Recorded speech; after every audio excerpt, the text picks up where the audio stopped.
자, 이제 18번째 문제입니다. 문제를 한번 읽어보겠습니다. N형 반도체의 페르미 준위는 진성 페르미 준위로부터 전도대에 가깝게 위치한다. 당연한 얘기겠죠. 온도가 증가함에 따라 페르미 준위는 어떻게 변하는지 정성적으로 설명해 보아라. 우리가 이거 강의 내용 중에 충분히 설명을 한 거죠. 이게 반도체의 물성을 알 수 있는 가장 좋은 예가 되겠습니다. 우리 N형 반도체는 페르미 준위가 정중앙에서 전도대 방향으로 치우쳐서 분포한다 그랬죠. 자, 0도 K에서는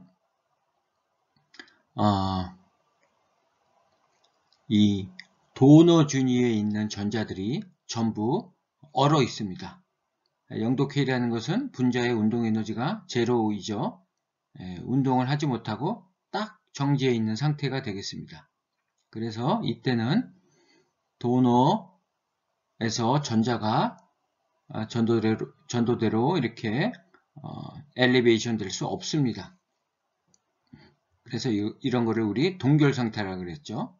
그러다가 온도가 이제 올라갑니다. 올라가면 이 포스포러스 원자들은 부분적으로 이온화가 되겠죠. 이제 전자들이 열 에너지를 받아서 전도대로 이렇게 상승합니다. 네, 이런 것을 우리 포스포러스의 부분 이온화 됐다 이렇게 얘기를 한다 그랬죠. 자, 이제 온도를 더 올립니다. 자, 300K까지 올리면 이제 포스포러스의 전자들은 완전히 이온화가 돼가지고 전도대에 전자들을 모두 보냅니다. 상온에서 이런 현상이 일어난다 그랬죠.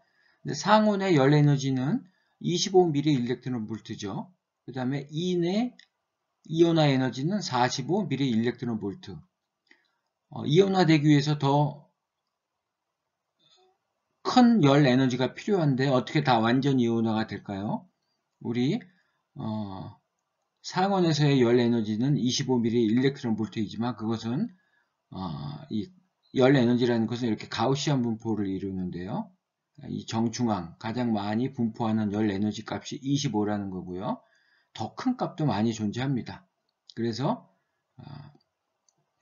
포스포러스 원자들은 상온에서 완전 이온화된다고 보시면 되겠습니다.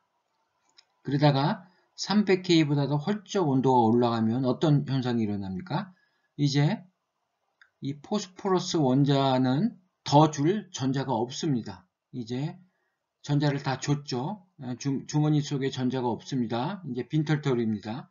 더 줄 전자도 없고 줄 수도 없고 그러면 어디서 전자를 공급받습니까? 이제 가전자대에 있는 이 진성 전자들이 열 에너지를 받아서 전도대로 바로 이렇게 여기가 됩니다. 그러면서 온도가 계속 올라가면 이 수가 엄청 늘어나겠죠. 그래서 진성 캐리어 농도는 온도에 강한 함수라 그랬죠. 그래서 진성 캐리어 농도가 이 도핑한 도너 농도보다도 더 많아집니다. 그래서 완전히 이제 진성 캐리어 농도가 이 도너 농도를 압도합니다. 묻혀버리는 거죠. 도너 농도는 진성 캐리어 농도에 묻혀버려서 이제 비교도 안 될 만큼 작습니다. 그러니까 완전히 진성 캐리어 농도가 지배하는 반도체로 변합니다. 그 반도체가 바로 진성 캐리어가 주 캐리어가 되는 진성 반도체가 되는 겁니다. 진성 반도체가 되니까 페르미 준위는 정중앙에 위치하게 되는 겁니다. 그래서 얼핏 봤을 때는 N형 반도체는 페르미 준위가 진성 페르미 준위 위에 있으니까 온도가 올라가면 더 올라갈 것 같은데 그렇지 않고 다시 이렇게 내려오게 되는 겁니다. 그래서 이런 그림 우리 강의 내용에서 보았죠. 세로축이 EF-EFI죠. 그 다음에 가로축이 온도입니다. 온도가 올라가면 도핑 농도를 올렸을 때 페르미 준위가 이렇게 올라가지만 온도가 올라가면 반대로 다 이렇게 내려오게 됩니다. 그래서 결국은 자, 인트리식 이 페르미 준위로 수렴하게 됩니다. 그것은 도핑 농도가 낮던 높던 관계없이 모두 이렇게 지금 빨간색 화살표를 표시했죠. 이렇게 다 내려옵니다. 그래서 진성 페르미 준위로 수렴한다. 이렇게 생각하시면 되겠습니다. P타입도 마찬가지입니다. 진성 페르미 준위로 다 이렇게 수렴하게 됩니다. 그래서 온도가 올라가면 진성 페르미 준위로 수렴한다 라는 것을 여러분들 꼭 기억하셔야 되겠습니다. 이번에는 19번째 문제입니다. N형 실리콘 반도체가 상온에 놓여 있다. 전자의 에너지 준위가 페르미 준위보다 OKT만큼 위에 존재할 때 이곳에서 전자가 발견될 확률을 100분율로 구하라. 퍼센테이지로 구하라는 얘기겠죠. 우리 페르미 디렉 확률 함수 이렇게 정의를 했죠.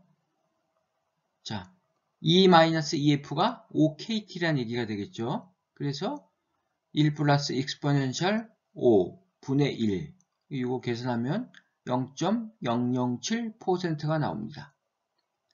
우리 페르미 준위는 0도 K에서 전자가 차지할 수 있는 가장 높은 에너지 준위라 그랬죠. 그리고 그것은 범위를 가질 수 있다 그랬죠. 그래서 0도 K에서는 이렇게 페르미 준위 아래에 다 전자들로 꽉 차 있습니다. 그래서 온도가 이제 올라가면 전자들이 펄쩍펄쩍 뛰기 시작하겠죠. 그래서 전자들의 재분포가 일어난다 그랬죠. 그래서 페르미 준위에서 전자가 발견될 확률은 0.5라 그랬죠. E = EF니까 요게 이 값이 1이 되니까 2분의 1이 됩니다. 즉 여기 페르미 여기 준위에서 전자가 존재할 확률은 50%. 그거는 0도 K 이상에서 자, 그렇게 정의할 수가 있습니다. 그러면 자, OKT만큼 위에 존재할 때는 어떻게 됩니까? 자, 여기에 전자가 존재할 확률이 50%입니다. 그리고 밑으로 내려가면 점점 더 커지겠죠? 위로 올라가면 점점 낮아집니다. 그래서 OKT 위 지점에는 전자가 존재할 확률이 매우 희박합니다. 0.007%. 거의 확률이 0에 가깝다고 볼 수 있겠죠? 그러면 KT 위에 요 KT 지점에 존재할 확률은 얼마가 되겠습니까? 50%보다는 낮겠지만 0.007%보다는 훨씬 클 겁니다. 계산해보면 이렇게 되죠. 그래서 여기 요 에너지 상태에 전자가 존재할 확률은 27%라는 것을 알 수가 있습니다. 이 페르미 디렉 확률 함수의 정의를 여러분들 이 문제를 통해서 다시 한번 명확히 이해를 하셔야 되겠습니다. 자, 다음 문제입니다. 20번. 자, 에너지 준위가 페르미 준위보다 0.5 일렉트론 볼트만큼 크다. 이 에너지 상태를 전자가 점유할 확률이 10의 -6승이 되도록 온도를 올리고 싶다. 온도를 얼마나 올려야 하는지 구해보아라. 이 0.5 일렉트론 볼트면 굉장히 차이가 크죠. 거기에 전자가 존재할 확률은 거의 0에 가깝습니다. 거의 없다고 봐도 상관이 없을 정도인데요. 자, 거기에 전자가 점유할 확률이 10의 -6승이 되도록 온도를 올리고 싶은 겁니다. 자, 그럼 어떻게 해야 됩니까? 자, 일단 E-EF는 3KT보다도 훨씬 크죠? 그러니까 맥스웰 볼츠만 분포 함수로 근사시킬 수 있습니다. 그래서 자, 우리 페르미 디락 확률 함수 이렇게 쓸 수 있죠? 자, 0.5죠? 자, 여기 0.5입니다. 분수니까 이렇게 마이너스를 표시한 겁니다. 자, 요 확률이 10의 -6승이 되도록 해라. 그럼 이것을 로그 함수로 표현하면 이렇게 되겠죠? 그러면 KT는 0.0362 일렉트론 볼트가 나옵니다. 자, 이거를 우리 온도로 환산하면 어떻게 되죠? 이렇게 표현할 수가 있죠. 300K에서 0.0259니까 이거 모르는 거죠. 자, 0.362가 되려면 300분의 T가 되겠죠. 그래서 T는 419.31K. 그래서 약 100K 이상 올려야지 전자가 점유할 확률이 10의 마이너스 6승이 되는 것입니다.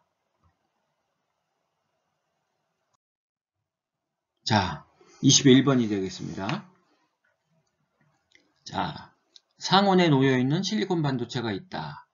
억셉터의 불순물 농도가 7 곱하기 10의 15승이고 양공의 농도는 10의 5승이다.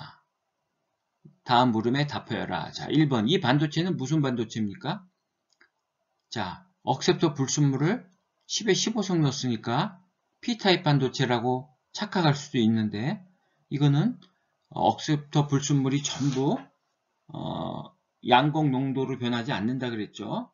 보상 현상이 일어날 수도 있는 거고 이것만 갖고 반도체를 판단해서는 안 됩니다. P0를 갖고 판단해야 됩니다. 자, P0가 10의 5승이죠. 이렇게 주입했는데 양공의 농도는 이것밖에 안 된다는 겁니다. 자, 그럼 이거는 어떻게 되죠? 진성 캐리어 농도가 10의 10승이죠. 훨씬 적죠. 따라서 이거는 N형 반도체가 되겠습니다. 전자의 농도가 더 높다는 겁니다. 전자의 농도는 대략 10의 15승 못하겠네요. 그죠? 양공의 농도가 10의 5승이니까. 그래서 이것은 N형 반도체다. 그 다음에 다수 캐리어와 소수 캐리어는 무엇이고 각각 농도를 구해봐라. 뭐 N형 반도체니까 다수 캐리어는 전자이고 소수 캐리어는 양공이겠죠. 양공의 농도는 여기 이렇게 주어졌죠. 그러면 전자의 농도는 어떻게 구합니까? 이렇게 볼 수가 있죠. 전자의 농도는 2.25 곱하기 10의 15승이다. 이렇게 볼 수가 있습니다. 자, 그러면 전자의 농도가 이렇게 되려면 도너 불순물 농도는 얼마나 되어야 하는가? 뭐 당연히 이거보다 크겠죠. 왜? 억셉터가 이렇게 돼 있기 때문에 보상 현상이 일어날 겁니다. 그러니까 이거보다는 더 많이 도핑을 해야 될 겁니다. 그러면 N0는 ND-NA죠. 그런데 이것이 2.25 곱하기 10의 15승이죠. 그죠? 그럼 여기서 ND는 NA 이렇게 넘어가면 이렇게 되겠죠? 그래서 2.25 곱하기 10의 15승 전자의 농도 플러스 자, 억셉터의 농도 7 곱하기 10의 15승 해서 더하면 9.25 곱하기 10의 15승 이것이 답입니다. 검사를 해봐도 되겠죠? 자, 여기에서 억셉터 농도를 빼면 그게 전자 농도가 되는 거죠? 그럼 어떻게 됩니까? 2.25 곱하기 10의 15승이 되는 거죠. 그렇죠? 이게 바로 보상 반도체죠. 다음 문제 한번 보겠습니다. 자, 이번에는 22번째 문제입니다. 상온에 ND가 10의 16승 도핑된 실리콘 반도체가 있습니다. EC-EF를 구해봐라. 이건 뭐 쉽죠? 자, 이 공식에서 이렇게 되죠?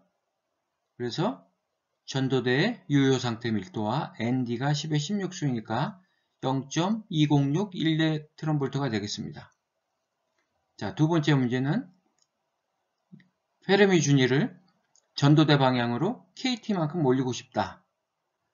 그때 필요한 도너 농도를 구해보아라. 자, EC-EF가 어떻게 되는 거죠? 더 작아지는 거죠. 왜냐면 페르미 준위가 전도대 방향으로 올라가니까 EC-EF 요게 EC라 그러고 EF라 그러면 요거 빼기 요거가 작아지는 겁니다. 이게 올라가니까. 그렇죠? 요만큼이 되는 거니까. 그래서 0.180. 그래서 N0는 이렇게 구할 수 있죠? 그래서 계산하면 2.674 곱하기 10의 16승. 자, 이만큼 도핑을 하면 페르미 준위는 이렇게 된다는 겁니다. 근데 함정이 있죠? 우리 최초 도핑 농도가 10의 16승이죠. 그래서 이걸 다 도핑하면 안 되는 거죠. 왜냐하면 이게 있으니까. 이만큼 도핑된 상태에서 KT만큼 올리고 싶다 그랬으니까 이걸 그대로 쓰면 안 되고요. 자, 이것이 N0가 처음에 있었던 도핑 농도 10의 16승 플러스 그 다음에 이제 추가로 여기 첨가한다는 의미가 되겠습니다. 추가로 도핑해야 될 농도는 요거가 되겠습니다. 그래서 여기에서 요걸 빼야 되겠죠. 그래서 1.674 곱하기 10의 16승 이렇게 되는 겁니다. 이거 주의하셔야 되겠죠. 자, 다음 문제 보겠습니다.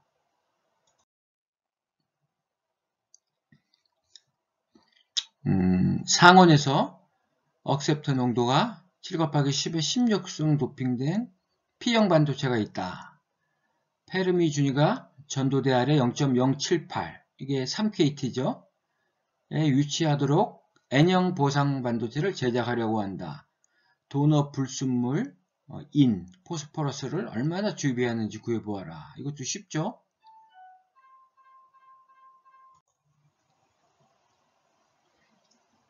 자, 이렇게 되겠죠?